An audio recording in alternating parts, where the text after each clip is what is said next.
Hey friends, this is Marilyn from tarotclarity.com, and I mentioned a couple of days ago in my last video that I wanted to do something that was a little different, but it will end up involving tarot, so there's that. I didn't think it would, but I wanted to discuss thoughts that I had that, didn't have anything to do with tarot. Now, I have discussed them at length in other videos that I've done when I lived in my other home, so that was at least 2 years ago. And if I can find those links, I'll put them down below. Well, one of the things that I really want to talk about is in 1965, the summer that I was turning 7, Herman Hermit's Henry VIII was the big song that had just come out, and so it was constantly like listening to it on my powder blue transistor radio.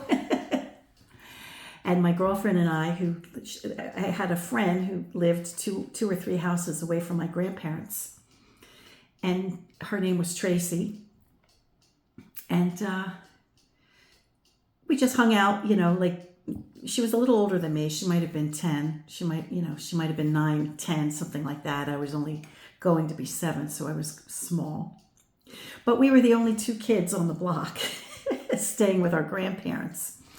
Now, to give it some context, I was the eldest of 4 children, and my one brother that I've mentioned many times, they never really had a diagnosis for him. Nobody really knew what his condition was. In retrospect, and years later, we realized that he was severely autistic. He wasn't just on the spectrum, and he wasn't high functioning. I mean, he was classic textbook at this stage. And in many ways, he was savant. But in other ways, he couldn't function, particularly with his social skills. He was a sweet kid. He was a nice little kid, but he was always picked on. People were really cruel to him at school. And he had some behaviors, I guess, that were kind of frustrating for my parents because my mother had 4 kids in 4 years. He was the second one, and he was constantly taking things apart, like one of us would no sooner get a toy or something, and then he'd take it apart, and it would just like constant, And at any rate, so my parents had their hands full, and they were only in their 20s. I mean, my mother had me when she was 22, and she had her 4th child by the time she was 26 or 27. And one of them, we already knew he had some type of, intellectual disability. So sometimes some of the relatives would say, well, I'll take one of the kids, to get to take some burden off your hands. So nobody would ever volunteer to take him because he was too much for them to handle. And they always volunteered to take me because I was the good one. And my mother would be really frustrated because she would say, well, take one of the other 2, don't take the only good one, But I guess because I would help her out. I was older, so I could help her with things, But so at any rate, they always really only wanted to ever take me. And, my aunts would take me. And at this particular summer, my grandparents, who owned a summer home in Long Branch, New Jersey, requested to have me for the summer. So sometime shortly after school ended, at the end of June, or mid-June, I don't remember in those days what the date was. Usually it was about mid-June. My grandparents would take me for a couple of summers in a row. And I would just hang out with the other little girl down the street whose grandparents also took her for the summer. And so we were friends. Now, on one particular day, my parents were, and my parents, it was understood that my parents would come for my 7th birthday, and then we'd have a big party. And I might stay a little after my party in time for school to end. or they might take me home right after my birthday, after they, spent the weekend there, with me for my birthday. It all depended on the situation. So at any rate, this was sometime between the end of school and my birthday, which was in mid-August. And this particular evening, I wasn't with Tracy, and my grandmother and her friends used to go up to the boardwalk and play a game called Skillo, which was exactly like bingo, except it was called Skillo, and it was played at the Skillo Hall, which at that time, if my memory serves me correctly, was at the end of the Long Branch boardwalk. So I had a great number of extended family. I had a large number of first cousins once removed, because my father had a dozen cousins and they all had kids, and they all had a place down in Long Branch, or they visited my grandparents in Long Branch, but they had their own place to stay. And so there was a whole bunch of them visiting and playing, but I wasn't really a part of them. I never really felt like I was included. Now that could have been because I was a shy kid and I didn't put myself out there with them. I didn't insinuate myself in their crowd, I just sort of was waiting for someone to embrace me, I guess. And that really never happened. So they were aware of me, and they were never one that was ever mean to me, but I wasn't embraced as one of the first cousins, they all hung out together. There was a million of them, and I was kind of on the fringes. So this particular night, I felt lonely. My grandmother was playing Skillo, and I was left on my own on the boardwalk. Now, I know in these days, that's a shocking thing. Nobody would ever in a million years leave their kid alone to play on the boardwalk. It's shocking, but this was 1965, and things were really different. Things were a lot different. And my grandparents just said, go play, find your cousins and go play. And like I mentioned, I didn't really feel a part of that crowd. So I detached myself from them, and wherever they were playing, I was not. I was by myself. And this particular evening, I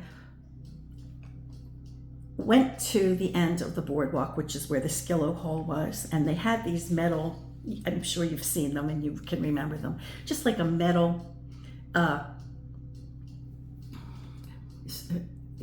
guess you'd call it a fence, just a metal fence, thick steel bars, and I just sat my little self between the two bars and kind of held on to the top bar, looked like this. And the ocean must have been high tide, because the ocean was under the boardwalk. So I was sitting over the fence, sitting on the fence over the ocean. And I was just like this, and I was just looking around, and something caught my eye. Now, it's true, by the time I was 7 years old, I was probably aware of the Jetsons cartoon, but the Jetsons were humans. They weren't space people, right? I mean, from my perspective, they were just like us. It's just that it was in the future. If I understood that concept, I'm not really sure. But I was looking at the sky, and a beautiful pink object in the sky caught my eye, and I was mesmerized. And I sat there looking at it for a really long time. And 60 years later, because this summer would be the 60th anniversary of that happening, of my 7th birthday, I was just struck by the fact that it was the prettiest color pink that I ever saw, and it had a very specific shape. I've tried over the years to draw it, and I haven't really been able to draw it perfectly to my memory. It's like I get close. It's like if I draw the thing and I see that it's the right thing, I'll know it immediately. But I've tried a variation, but when I was 7 years old, I drew it and I was able to show what it looked like, but I don't have that picture anymore. I don't have any idea whatever happened to it. It was just lost, But in recent years, I've been trying to reconstruct what it looked like. And I knew for a fact that there was a center band, and in that center band there were lines, like it looked like windows. Like I don't know if they were windows, but they just looked like sections that could, in my little brain, I thought that maybe they were windows. And if there was a dome on top of that section, it was not real thick. And I'm not positive how angular it was or how round it was. But I do believe that there were 3 parts, and the center part was just a band that had lines that looked like windows. So I was just mesmerized. I was just staring at the thing. It was just the prettiest color pink I ever saw. Otherwise, the sky was pitch black. You know, it was like a beautiful clear day, beautiful clear night. You know, there was no rain or anything like that. There were no clouds. It was just pitch black. You know, in those days, well, you know, just like any time now, you look into the sky over the ocean when there's not a whole lot of lights, you know, it's pitch black with this one shape, and it just stood there. It just was in place for a very long time. And I say very long time, I guess it's relative to a 7-year-old, but long enough that I was just like curious about it and looking up at it. And, you know, it's going to sound crazy, but I almost felt like it was aware of me too. You know, I was aware of it, and I kind of felt like it was aware of me too. Now, there was no light that shone. There was nothing that came from it. It was just sitting there. At some stage, I had a first cousin once removed named Artemy, and he must have checked in with his mother, who was also playing Skillo with my grandmother, or his aunt or his grandmother, who was playing Skillo with my grandmother. And at some point, they must have said to him, "Do you know where Lynn is?" They called me Lynn in those days. "Do you know where Lynn is? Go find her, you know, make sure she's okay." And he said, "Well, she's out by, you know, she's out over there, you know."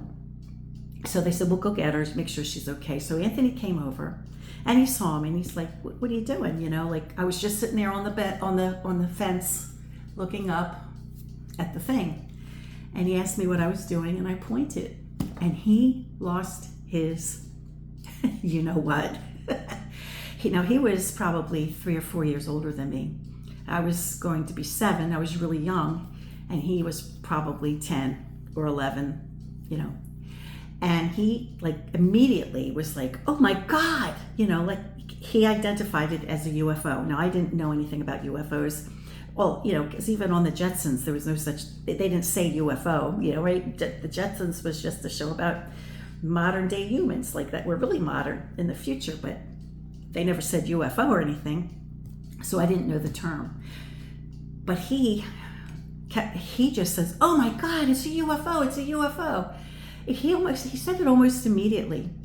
Now, the thing wasn't like close. It wasn't like it was right up there, you know. I mean, it was in a distance, but I knew it wasn't an airplane. I knew that much. I definitely knew it was not an airplane because it just stood there. It just lingered there. I guess much like in today's terms, that maybe a drone might be, right? A drone might just hover, you know. I don't remember hearing any noise, and there was no movement. It just was this thing, this ship that was up in the sky, and it was not an airplane. I knew it was not an airplane. But Artemy seemed to understand what it was, and so he immediately saw it, left me there, ran into the Skillo hall and screamed, "Oh my God, there's a UFO, there's a UFO out in the sky," right? They all came, everybody in the Skillo hall came out, and was like, "Where is it, where is it, where is it?" And in the time that he left me and went into the Skillo hall, it disappeared. And he said, "Where is it, where is it?" And I said, "It disappeared, it went away." And so all the people from the Skillo hall were asking me, "What did you see, what did you see?" You know, and I was just trying to explain it, but probably not to their satisfaction because I was just a little kid. So Artemy gave them all the information, what he saw. And I always wondered about that. First of all, I wondered if it's the reason why it's my favorite color. I love pink, I just love pink, and I wonder if it just like kind of subconsciously became a fascination for me that I love the color pink, which is why I'm going to be using a pink tarot deck. And all morning was so quiet, and now all of a sudden the power washer, this guy decided to come and do our sidewalks. So I apologize for the noise. So at any rate, the thing disappeared. In the time that Anthony was with me and ran in there, it disappeared. It was like it knew it was time to take off. And it's not rational to think like that, but that's exactly what I thought. And over the years, a couple of years later, when I was maybe 4 or 5 years later, I remember looking for it in the sky wherever I was. I would look out my bedroom window and say, "Are you going to come back?" It was really kind of weird. Now, I was a strange little kid. I've discussed this in other videos, but I would look on my bedroom wall, which was painted pink. My bedroom wall was always pink. And I would look on my bedroom wall and I would see movies. And I didn't know other kids couldn't do it. I would see events play out on the wall as though it was a movie screen. And it would just be things that happened. I don't even know if they really ever did happen. It was just things that I saw happen, And it was just, anyway, I never forgot that experience, ever. Never, not once have I forgotten it. And I think about it frequently. In recent months, I guess in the autumn of this year, in the state where I live, there was a lot of drones flying over the area. Now, I never saw any one of those, and I never felt inclined to go out and look for anything. I just figured, I'm not looking for trouble. I just figured that those things, whatever they were, and whoever instigated those things, it was probably human in nature, is what my assumption was. And I was not looking for trouble, and I was not looking to look for trouble or anything like that. So I never went outside to look. I never felt like it was probably one of my, space alien friends or anything like that. And I don't even know if it was a space alien kind of deal, but because at that time I wouldn't have known about space aliens. I wouldn't have known anything like that. But in the years since, of course, I realized what it was. And I felt like there was a connection. It was really kind of strange. So, now that you think that I'm a totally whack job, I don't know. It's 60 years later. I was 7 years old. I'm going to be 67 later this summer. And I think it's as fine a time as any to ask the universe if it could shed some light as to the nature of what I saw that summer. What was the nature of that thing? Now, I don't know what kind of answer we're going to get. Clues. I'm using the Fortuna Tarot because it's pink, it's pretty, and it's kind of got like a celestial look to it. And it just felt like it would be an appropriate deck to use for the question. Now, I do have a deck I think it was called Syrian Star Seed or something like that, tarot. But it just kind of doesn't feel appropriate for the read. It's just a deck that I have showcased, I think, in the past. If I haven't, I'll check, and then I'll do a showcasing of it. But it seems that this deck is more appropriate for my question. So my question to the universe, I'll go off in my meditative place and ask with sincere earnest for clues, for an answer regarding what was the nature of what I saw. What was it? Hopefully we'll see some answers. You'll be able to understand what the cards suggest. And again, I'm really sorry about the power washing. Figures the time I have an opportunity to do this is when they show up. But anyway, I've been in my meditative place, And I will flip the camera now to see what the cards might suggest. And as I mentioned, I'm using the Fortuna Tarot, which happens to be one of my favorite crushes at the moment, the Opal Omen. There are several Fortuna decks. This one just happens to be my favorite one.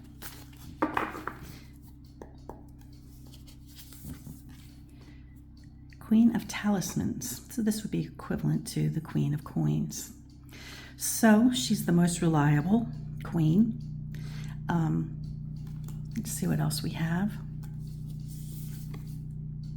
The Magician. Now we see arms extended to the sky. Wow, look at that. Wow. It's like something looking down and a person looking up. Isn't that wild?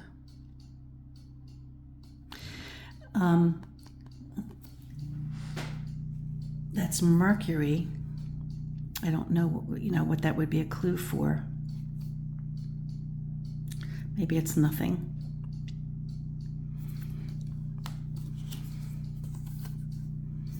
King of Keys. So this would be air. This would be swords. And again, we see that this is air. Wow.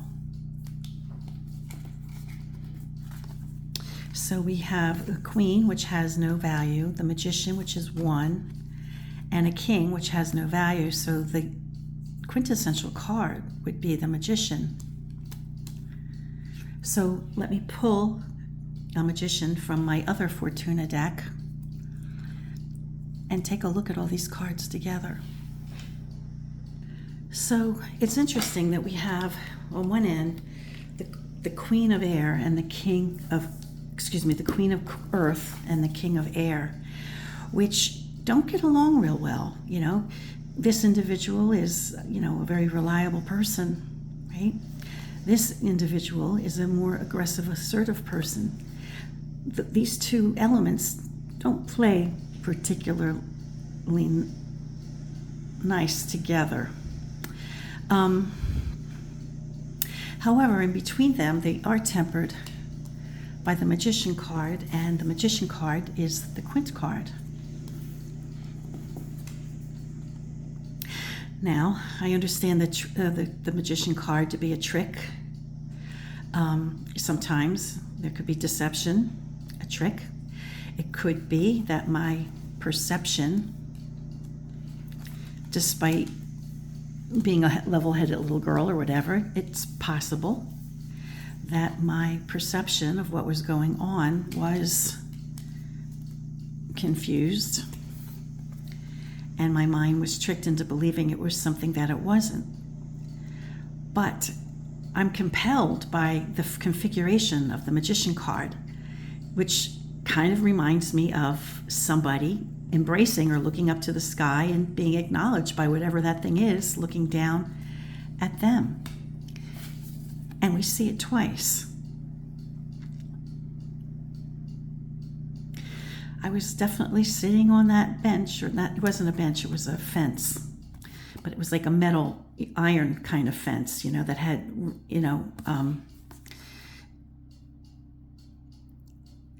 like a steel, right? And I just was sitting with my butt, and my legs hanging over, and then my arms just over the top rail of the fence, and just watching the damn thing. So this makes me feel like it was magic, but I was hoping that I would find a more concrete answer, to make me feel like I could know one way or the other. So this is like seeing this card, visually seeing this card, makes me believe like it was a type of magic, and that I was seeing something, and the thing was also seeing me. So like, if I had only picked this card, it would feel like confirmation. But then these two cards, which it's true, they're not side by side, so they're not in proximity to one another. But I do want to comment that they don't play well together. And so there's a sense that a clear thinker or a practical, matter-of-fact person, their judgment may have been fooled due to the presence of the King of Keys. Now, before Anthony came out and started making a big fuss over what it was, I didn't think really much of it. I was just looking at the thing and thinking, wow, that's kind of cool, whatever that is. I know it's not an airplane. I mean, I was just having this inner dialogue in my head. I didn't know anything about UFOs, so I wasn't fooling myself. I was just looking at it very matter-of-factly, right? I was just looking at it very matter-of-factly. Anthony maybe could be seen as the King of Keys. I'd love to know after all these years, if he's still living, if he remembered that event, right? If he remembers it, and has he ever told that story, because he saw it too. But when he saw it, he didn't hang around. He went in there and said, oh my God, there's a UFO out there. That was the first time I ever learned of the word. So I wonder if these two represent us. Now, we're both adults, obviously. I don't know. I have no contact with any of those cousins anymore. I don't know if Anthony is still alive. I don't even know his last name to look him up. It's very interesting. Well, we were both enchanted by this thing. I saw it. He saw it. Maybe it's an unknowable thing. I don't know.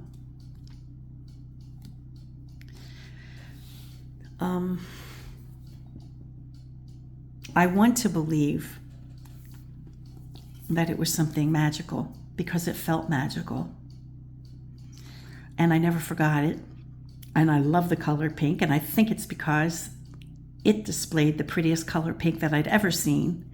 And it just became a favorite color. It became part of me, the beautiful color of this thing.